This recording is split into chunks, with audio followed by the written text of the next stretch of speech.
And I want to talk about Ponniyin Selvan. The thing is, Karthi is the expert on this. He will tell a lot. Before that, and the last word was hail with it. Got it. Okay. It's a novel that was written around 1954, 55, so almost 70 years. It's been a bestseller in Tamil literature, and it's the best novel that's ever happened. It's a historical with fantasy too. It's a fictional history, and it's about the Chola dynasty. There are so many things in the book that makes it very interesting, but what I wanted to bring to your notices is I think India is so rich in culture. It's not just Tamil Nadu or Karnataka, or Andhra or Kerala or South India.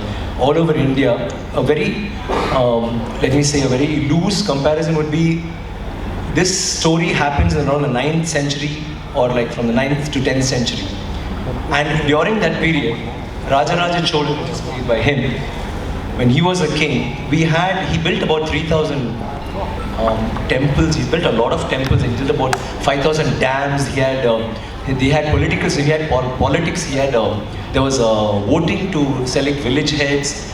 They had water management ministry. They had everything, and they had so much literature flourished. There was so much of heritage and so much of culture.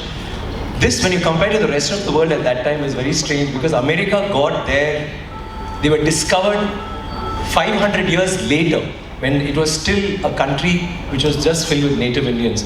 So that was like that. That is the difference you can show in India, what was happening in India at that time. So that culture is something that is reflected in all our stories. Like this particular dynasty had its borders stretching all the way to Bali and to China, and even, for instance, even Karnataka, you have in Mahabharata and in Ramayana where they say that Hampi was once considered a capital of Bali. So that is the kind of influence we've all had around the world. And we are part of this story where all of us play very interesting characters. Some of us, like he is a fictional character, but all the others have been part of history, and we've done our roles which are very, very strong. The women in this film are, very, very powerful, very strong-minded. Likewise, all the characters, like all of us are there. In this film, we have about 14 heroes. And every girl in this movie is either a heroine or she's been a heroine sometime. That is the kind of cast that Manisha has been able to bring. And talking about him, I think this movie deserves somebody like Manisha, and he is the master craftsman, and we all feel so proud to be a part of this dream of his, which he's been trying to do for almost 40 years, and now he's finally done it.